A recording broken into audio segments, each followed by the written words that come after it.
because they know how to work with the team in such a way that it's pulling them together instead of making them compete with each other, even within the team. So, we've got to figure out ways that women, those skills can be brought to the forefront, because they're wonderful skills and men don't come by them as naturally as women do.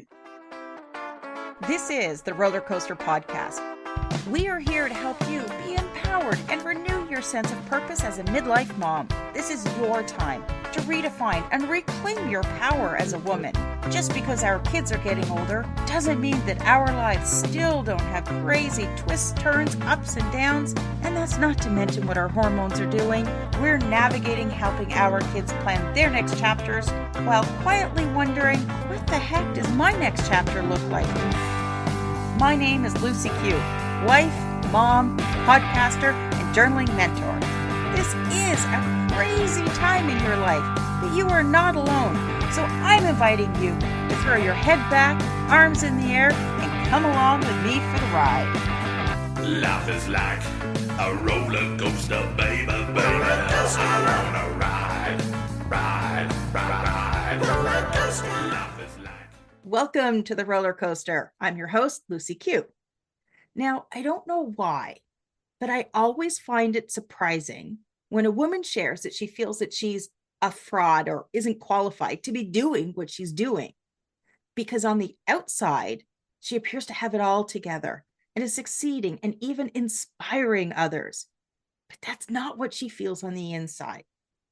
And I find it funny that I find this surprising, because with each new venture that I take on, that very same fear creeps in.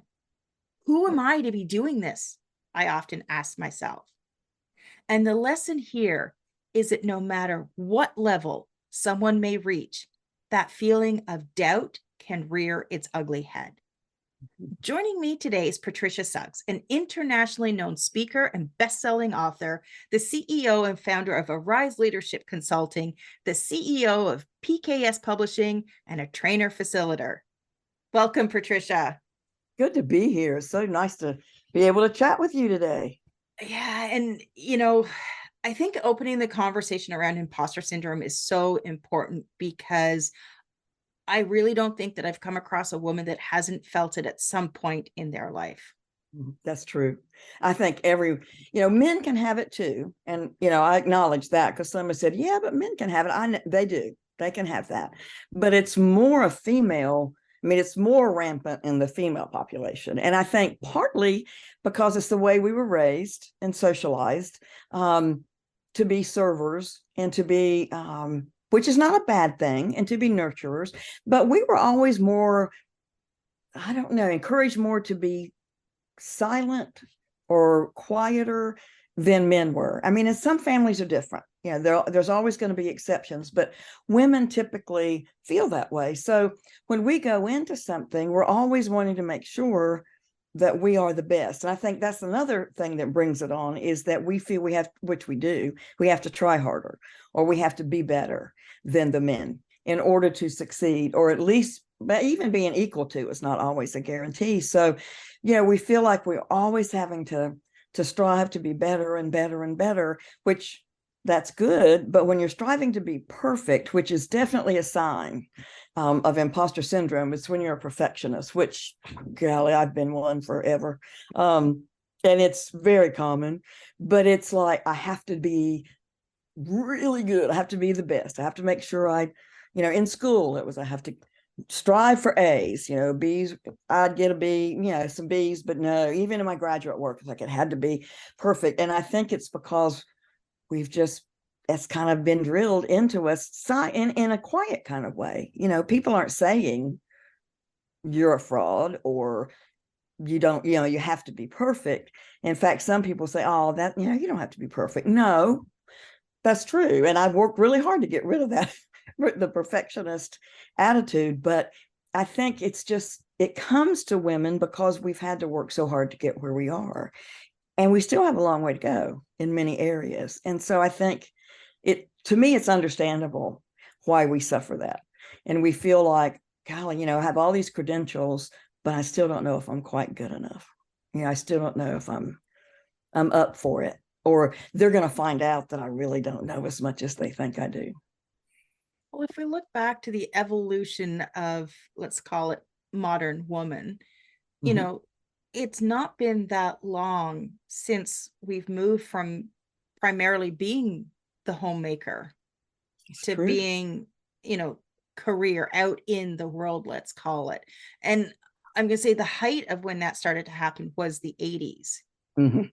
And that's where really the tone was set. It was a service to women to be back out in the workplace, but it was also a disservice because we were, at the same time, we were given this image that you can have and be all and do all, but then we also have to do everything perfectly. It Right. was all part of that package that was sold to us back in the 80s. And for me, that's when I grew up, was the 80s. And those pressures of, that's how it was. For the women that were actually entering the workforce at that point in time, they were the ones that were having to, kill it in the boardroom, Oh and yeah. then still go home and make dinner and take care of the kids and do Oh, all of those things. no, So absolutely. it's not surprising. No, it really isn't. And when I first started, which was, let's see, late 70s, I went to seminary and came out in 77. So I took my first church, and we're Methodist, so we get appointed. And so and there weren't many women in the I was going to conference. say late 70s. No. There weren't many women in the seminary. We only had one female professor, and she didn't come on board till about the time I left. But now it's totally different. But when I went out and we started serving churches, boy, the churches, I mean, it took a lot to get us accepted, into a church. And in the Methodist, you appoint. So our higher ups that would do the appointing had to really do some talking and persuasion to get them to even accept and try a female. And once I got out there, it was good. I mean, I enjoyed it, but there were all these things you face that you just aren't, you're so idealistic when you come out. And then when you come out and you start facing this stuff that has nothing to do with your capability, your intelligence, your ability, none of that, that's when it gets really frustrating. And so we would face issues that, I mean, men face a lot of issues when they first come out too, but nothing like the women did. And so over time, that's gotten a little better. But I have to say, even now, it's difficult for women. Even though we have loads of women who have been ordained in the United Methodist Church, it's still tough to reach. In some areas, it's better. But in a lot of areas, you still have that that unconscious kind of bias where, the big churches, no, we leave that for the men, or the mid-sized churches. More and more women are going into those. And in other denominations, it may be totally different, but I think it's similar. The hierarchy is still very male. So, but what we had to go through then, well, you're right. I mean, it was still unheard. And in the 80s, for sure, it just wasn't, it was like, it's okay, but you had to be. And as a pastor, I always felt like, I have to do everything just right. Because with a man, they would accept, they've always only had men. So they knew that men would make mistakes and blah, blah, blah. But with a female, it was like, see, we told you she couldn't do it. We told you she would be no good. And thankfully, I didn't have that happen. But I mean, I felt like, oh, golly, they're going to find out that I'm doing, And so we had some issues to deal with. But I felt good about it. And so I pastored churches for a while, but then I went back to graduate school and got my doctorate, and I love school. So that was fun. I mean, I enjoyed that. Then I started at the medical center and I was associate professor there, and same kind of stuff happens there. It's like that you only go so far. And then, while some women are trickling to the top, it's not a mass movement. No, sadly, it's not. It's almost, in many ways, the bar was set higher for women. Oh, absolutely. We're not, for years, there was never the same level as equality when it comes to something like pay. But then again, the bar was set so much higher. Yeah. So it was like such a big difference between, the ground that we were on versus where we were expected to reach. It was almost setting us up to fail in many ways. That's true. And it led to resentment because you would be expected to reach this level, but you weren't paid the same as men at that level at all. And I think that's still probably true in many, many, many businesses. And so, you're expected to do that. And then when you reach it, there's not huge rewards always, sometimes, but not always. And so, that pressure to still be, outshine or be better, that's still there. I think it's better, but it's not gone at all. And in many arenas, as men progress through their careers, when they sort of reach, call it the midlife years, they're seen as those executives, those wise ones. But women, nah, I just don't think that we're given the same status as it. We're just like, for many women, it's just kind of like they want to age us out, even though, we have just as much, if not more, than our male counterparts. Because, for many women, there's a wisdom that is attained by middle age, and call it a spiritual transformation that just brings a whole new layer to how we approach things. And I just don't think that our modern workplaces come even close to entertaining anything like that. No, the culture's still the good old boy kind. We always called it the good old boy. The where they go out and like in a corporate, I guess the example most people can relate to is, they go play golf with the boss or whatever. Well, women aren't really invited to do that. It's okay for the guys to go and play golf together. They do business together. But could you imagine if we said, we're going to have a girls' day at the spa and do business? Oh no. Oh God, no. No, we'd be slacking off. Yeah. But they can go on the golf course and discuss business. And so there are things, they haven't pulled out anything that equates the men and the women, so you're on an even playing field. So in other words, they have more access to the boss many times than the female does. And so that makes a huge difference in what it's those side conversations that sometimes are more important than the formal meetings. And so it makes it hard because we don't have that. We don't have that same opportunity. And that's what needs to change. More women need to be included. There need to be activities where both men and women are out off the work base and doing maybe something together, but talking business instead of just focusing on playing golf or going fishing or doing, things like that. Women need to have a part in those activities to really feel like, she can be on the same playing field, on the even playing field, where I have an opportunity to talk to the boss too, that kind of thing. So it's not surprising. And I think with imposter syndrome, it's perfectionism is one of the big signs. Also procrastination, that's another perfectionistic thing too, but procrastination, putting things off, because you want to make sure everything is just right before you put things out there. So you're hesitant to finish up something and put it out there for everyone to see unless you think it's absolutely perfect or just right.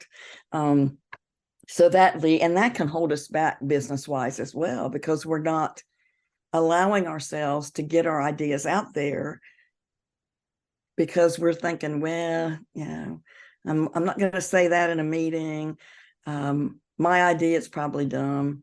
Some women think that, or it's, maybe this isn't the right time. And so we hold back where guys just spit it out. I mean, they're just constantly, because they're encouraged to do that.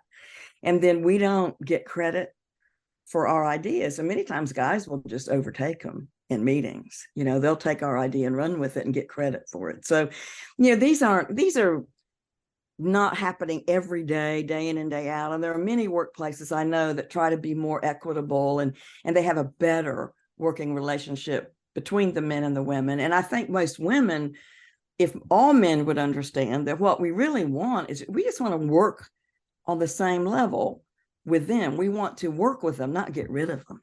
I mean, many think, oh my gosh, the women are going to take over. That's not, maybe we should, Sometimes we think, but it's not what we're after. I mean, what we're after is just give it, let us have the same chances and opportunities.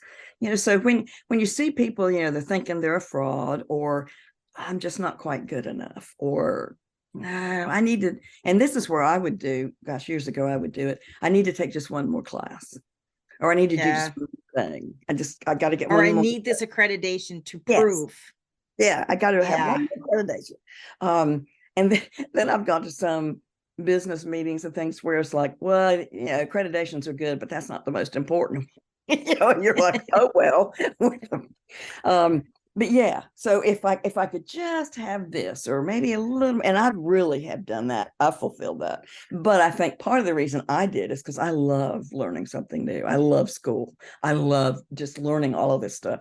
But you have to remember, at some point, you got to just start using what you learn, and sharing it. So that's when a few years ago, I decided I retired from ministry, and then, had retired from the medical center too. And so I've really wanted to dedicate my remaining years helping women, because I just see the need for it. We're just not quite there yet. And there are things we can do that can really enhance our showing up, and shining within the workplace, and just being able to help get through some of the bias, which is still there.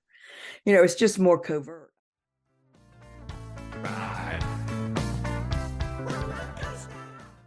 I remember one of the darkest days of my life, the day I hit rock bottom. When I went searching for answers on how to get myself out of that dark place, I discovered journaling. But when I tried to put pen to paper, I didn't know where to start. I had no guide or method to help me express what I was feeling. The only thing that I had was the blank page of my journal staring back at me. It took me years to figure out the proper journaling method so that I could understand who I was, what I wanted, how I thought, and how I felt.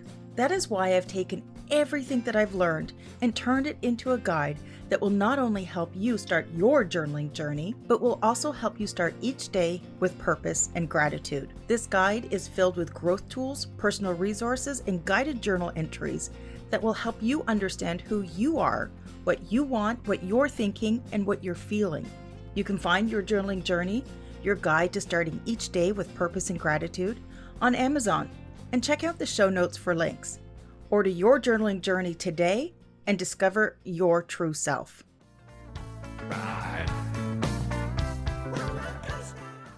Telling someone the other day, in the 70s, it was more overt. It was just out there. I got told one time, let's see, we can't find an appointment for you because you're a woman. I asked for the truth, and this is what I was told. You're a woman, first off. Then you have a baby. And I said, well, my husband's a minister and he has a baby too. Well, that doesn't count. It doesn't matter. You have a baby and you want to go back to school. Well, you're a problem. But it's the woman that was the biggie. And so, they wouldn't do that today. They would never tell you that today. They wouldn't admit to it. No, never. No, no. It doesn't mean it doesn't happen. Oh, no, it does happen. They would just say it differently, like, we just can't find something that would really be a good match, or, there's just not that much available, blah, blah, blah, blah, blah. There's all kinds of reasons they can give that sound good, but it's not true. A lot of times it's really, I don't think so. And I think in a lot of circumstances, this environment that we're in is actually because there's a scarcity underlying it all. So it's actually pitted women to be more competitive. Yeah. And to behave in ways that isn't sort of more naturally intuitive to how women behave. Because, if you look back through history, women used to have these groups, these tribes, these circles where we would depend on each other and we would collaborate. But the environment that we're in now is more fostering an environment of competition. Oh, it is. Yeah. And then that just exasperates these feelings of imposter syndrome, because you have women that are only painting this perfect picture of themselves and putting it out there in the world because it's their own armor to protect them from their own feelings. That Absolutely. it just Yeah. it breeds the problem. And I think this is the time where women need to come back together You and do. start to form those circles and look for collaboration and move away from competition. Oh, yeah, because I think only if we lift each other up, I mean, we can't try to always one up other women. We have to help one another, and we have to help. Like if we get a step or two ahead, then we need to help bring other women up to that level too. It really takes collaboration. And I think that's why women, God, they do so much better in many leadership positions because they are collaborative. It's what we want. We naturally want groups. We want to collaborate. We want to work together. We want to hear from everyone. All of that. And that's not always the case. So we're really good team leaders. In fact, I've read recent business articles on that women make wonderful team leaders because they know how to work with the team in such a way that it's pulling them together instead of making them compete with each other, even within the team. So, we've got to figure out ways that women, those skills can be brought to the forefront because they're wonderful skills and men don't come by them as naturally as women do. I mean, those studies have shown that. I mean, we know that. Well, if you look at it, being a team leader isn't dissimilar to being a mother. It's true. Because we're the ones that are, keeping all of the schedules and agendas and dinners and everything flowing. And we're juggling everything. Yeah. We're juggling, kids and their emotions and their problems and their things. And it's more sort of natural for women. And we also approach it with more empathy. I think so. Oh, yeah. And we look at things from a, more holistic approach rather than sort of more a data-driven approach that, maybe men take to these situations. Oh, yeah, absolutely. It's interesting. When I was in the medical center in geriatrics, it was really, really a good place. And there were more women at some point than men going into geriatrics because it's you have to be holistic in your outlook of medicine with a geriatric patient because you have all of these different things interacting that don't happen necessarily with the younger adult. And so you have to look at everything. And it has made a really big difference in medical care, I believe, for the elderly. And I think for women, it just came more naturally. Of course, they want to work with a team. Of course, they wanted, that's what we tend to want to do. And I think if that could just be more encouraged in everything, in every business, we would be much better off. I heard my husband heard this and told me, and I just loved it. He said there was on NPR, there was a man, one of the guys who does the news, and for the life of me, I can't remember his name, but he's been there for a long time. And so he's been all over the world, producing news and that kind of thing. And they asked him, they said, well, you've been, all these different places, you've seen all these different cultures. What would be one advice? Do you have any advice you want to give all of us today? And he said, yeah, we need a lot more women leaders. He said, and then I think we'd be much, much better off. And I thought, wow, and for a man to say it, I was like, wow, this is pretty good. But I think it's true. I'm not saying all women are absolutely perfect. No, that's not true.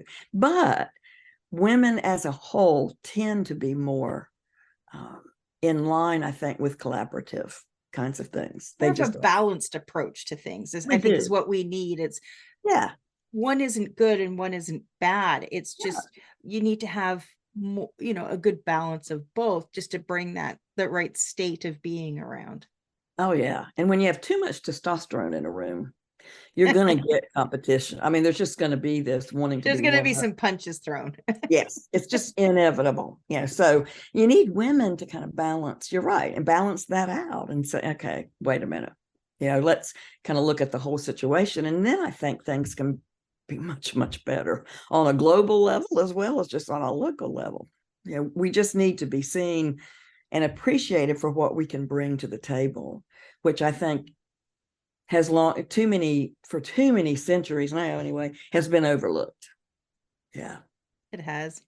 Mm. Now, for the women that are listening, what are some of the techniques that they can use to work through their own imposter syndrome?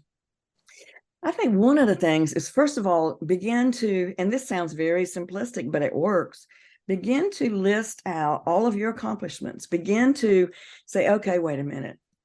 If I think I'm a fraud, let me look at what my history is and look at everything you've accomplished up to this point, even small to large, it doesn't matter, but just everything that you've been able to do, what your gifts are, your talents, everything that you've shown in the world already. And I think when you begin to do that, you begin to think, well, golly, I do have a lot and I have offered a lot and I'm not a fraud.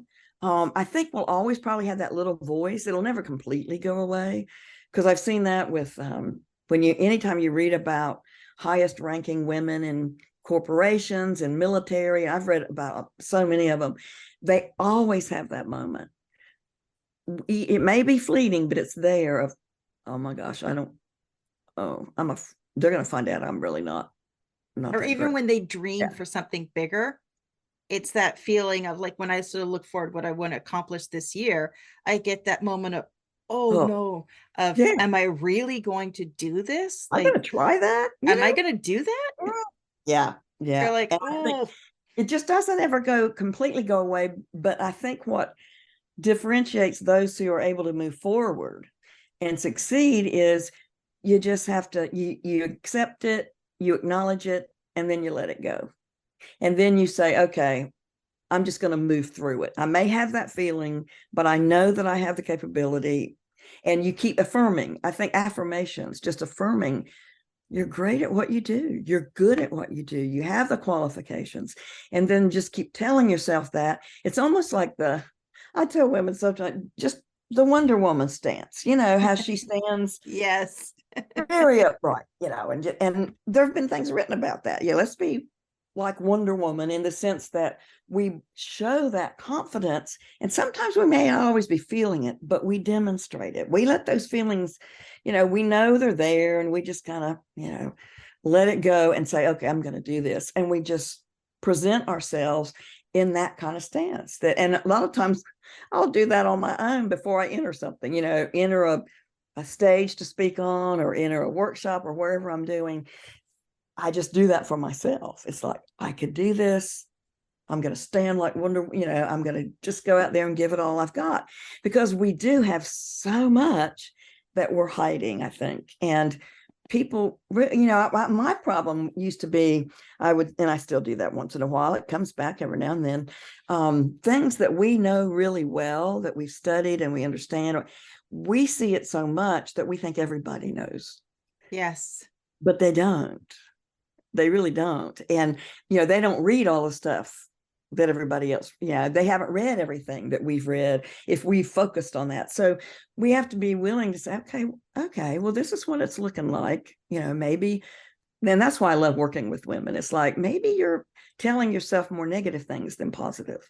And maybe it's time to just start, put it on paper and write it down and say, these are things I know I'm good at. There was a study, gosh, I can't remember the year. It hadn't been that long ago, where men and women, they compared how they were approached. Say, for example, a new opportunity. There's a new job or new opportunity or a chance to up level. And they did a study on, let's watch and see.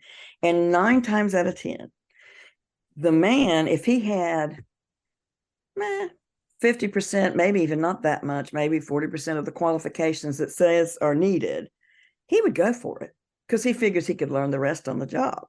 But the female would look at the same thing and think, I don't have every one of those qualifications, so I'm not going to go for it this time. We hold back, not giving ourselves the credit that we could learn the rest on the job. We don't have to have everything that they ask for. And so it's that mentality. Men have been geared and raised to do that. You just go for it. You just, you go out there and you just do it. And women are, well, maybe you need a little more of this. Maybe you shouldn't try that yet. Maybe you shouldn't take the risk. And we don't. And Yeah, we edit ourselves for sure. we do. And we talk ourselves out of it. It's like we'll have a great idea. And then it's by the time we get to the point of should I do it or not, we've talked ourselves out of it. Well, maybe not yet. I'm not quite ready. Not quite. So it's just one thing after the other. So I think, first of all, being affirmed by yourself and by those around you, and also writing things down, putting it on paper can really help. And when you get that perfectionistic bent, whereas, it's not quite ready, just do it anyway. There's a statement, I'm trying to think what it was, I saw it the other day. Done is better than perfect. Yeah, just do it. I mean, if you don't put it out there, who's going to see it? Nobody. But if you do, yeah, you can edit it and make it better as you go, but you don't have to make it perfect when you put it out there. Just, if it's a good idea, go for it and then work on it. It's not like you're going to quit working on it once you do. Because there's always that opportunity to learn and grow.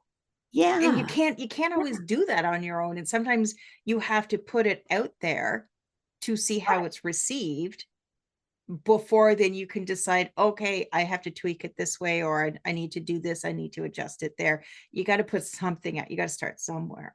You don't know what to tweak if you haven't really. Yeah. Yeah. You have to put it out there. And that's where, gosh, I've seen myself do that. And so I'm just, I'm just not going to do that anymore. And I think, just telling yourself when you start to think, oh, wait, I'm being way too picky. I mean, it's good enough. I remember advice I was given. I had a couple of really good male mentors in the medical situation in the medical center. And one of them, he was one of mine. I loved him. He was such a neat guy. He helped me learn how to write grants, because you have to write grants when you're in, and I'd never written a grant before. So I learned all the skills. I learned how to write grants, and I got pretty good at it.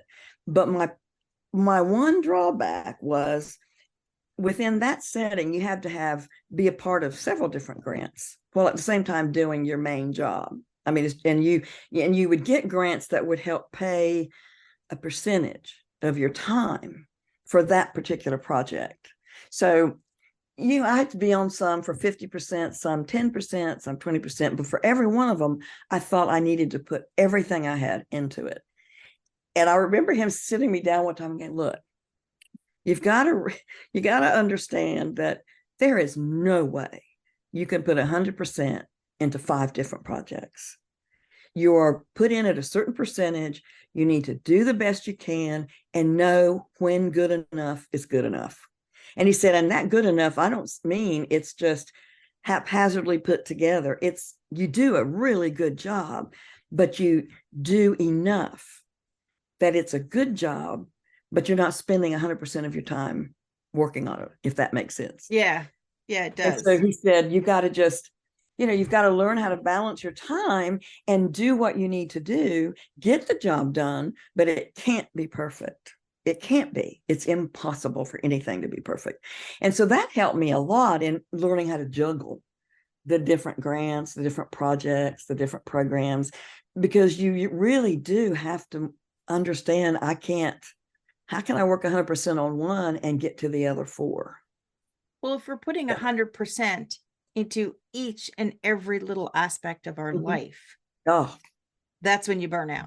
It is. You can't. It's always, there's that self-growth tool where it's that wheel of life, where it's the different areas that you have to, plot where you think you are. And, I think the idea is to have a perfect circle, but we all know you're never going to have a perfect circle, because there's always ebbs and flows in different areas of our life. And it's learning to be okay with the give and take in the different areas. Because you never know when illness is going to strike. Either you get sick or a family gets sick or something happens. Traumatic events happen. Life happens.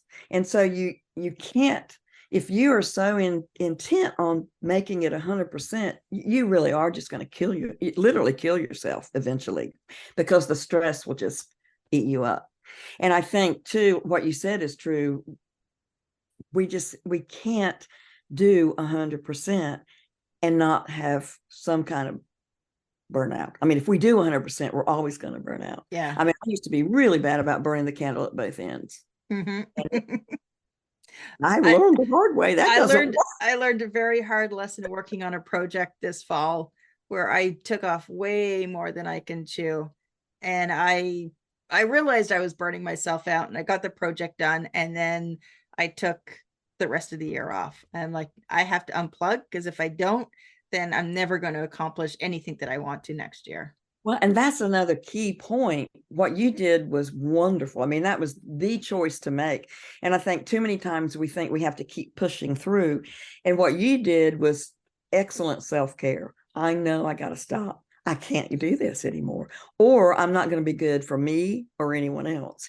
And I think I learned it the hard way, because when I left the medical center, I had been serving a part-time church, which you don't really ever have a totally part-time, but I was serving a church part-time and working almost full-time at this other job, as a associate professor.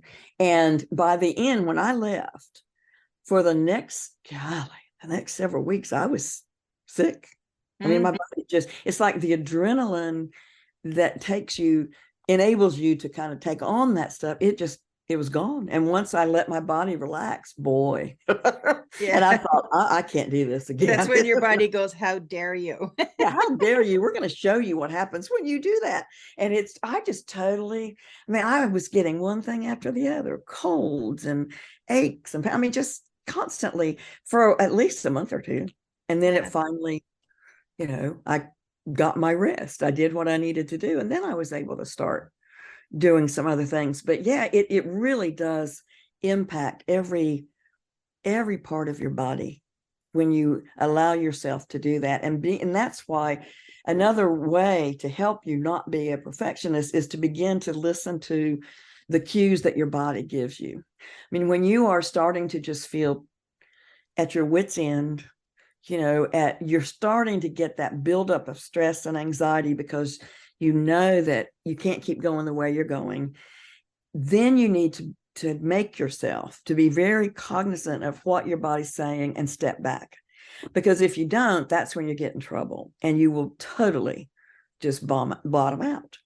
But if you can start listening, and so that's the other thing I would do is I want to tell everyone is you got to listen to what your body's saying. And when it's tired and when it's it's like, I just don't think I can go anymore, then don't go anymore. You need to take a day or two. Nothing is so important that it is worth risking your well-being and health, because you're not going to be good for anybody if you overextend. And so it's, if we can begin really helping ourselves see what good we do and what our accomplishments are and what our talents are, and then we listen to our bodies, and then we learn how to deal with. I think one of the things I've really discovered is I did take training in conflict resolution, and one of the areas that was stressful for me was just having to deal with conflict. I didn't like it, and women tend to avoid it like the plague,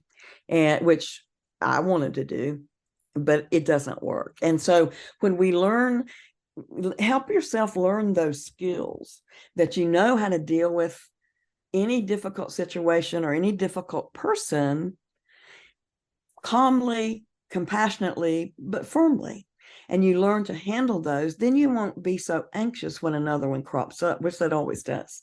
I mean, there's always going to be some kind of issue, whether we're self-employed there's always going to be an issue. But if we learn how to deal with those, so it's understanding ourselves, listening to our bodies, and then gaining the tools you need that you can handle these situations that come up. And also just know how to handle whatever the situation is, whether it's difficult conflict or not. But knowing that and gaining those tools is really important. Patricia, as we wrap up today, did you have any final words of wisdom that you'd like to share with our listeners? Just that every woman is just, to me, is a wonder. We're beautiful people. All of you have talent and gifts, many of which maybe you don't even know yet. You've not allowed yourself to just be free to open up and try it. I mean, if you don't like it once you start it, then do something else. But you've got the ability to do so much more than you may be giving yourself credit for. And don't try to be perfect. Work hard, do a good job, but then have another part of your life. Go enjoy yourself. Don't make work the end all be all, because if you do, it will tend to burn out.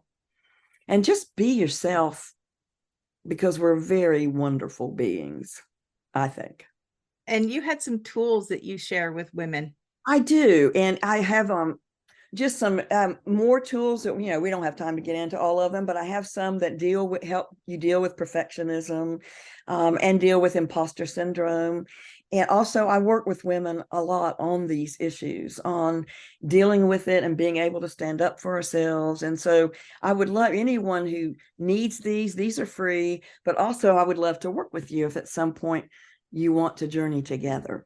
And the way you can get up with me is email, which is, I check that all the time, Patricia at pksuggscoaching.com. No, .net, I'm sorry. And I'm trying to think. I also have, when I send out resources, if you would email me or text me, my number's 336-918-2974. You can text me and I will send the resources, and also send, if you ever want to talk with me for a free consultation, or just to be able to understand a little better what I send you, then just let me know and I'll get with you and we can talk. I've got a calendar schedule that I can send you as well. Fantastic. Now, to connect with Patricia, make sure you check out the show notes. I will have all of the links in there. And remember, if you're feeling lost, stuck, and confused in midlife, make sure to grab a copy of my guided journal, Your Journaling Journey. It's packed with tools to help you find clarity, guided prompts, affirmation, and gratitude. You can get Your Journaling Journey on Amazon today. And I'd like to thank you, all of my listeners, for joining me. And Patricia, thank you so much for being here today. Thank you for inviting me. This was great. Thank you. Thanks for listening to this episode of the Roller Coaster Podcast. Want to chat or share your ideas about today's show? Pop me an email at hello@therollercoasterpodcast.com. Don't forget to connect with me on Facebook and Instagram at The Roller Coaster Podcast. Our theme song, Roller Coaster, was performed by The Lucky Setback. Audio editing by the one and only Jeff Quigley of Quigley Creative.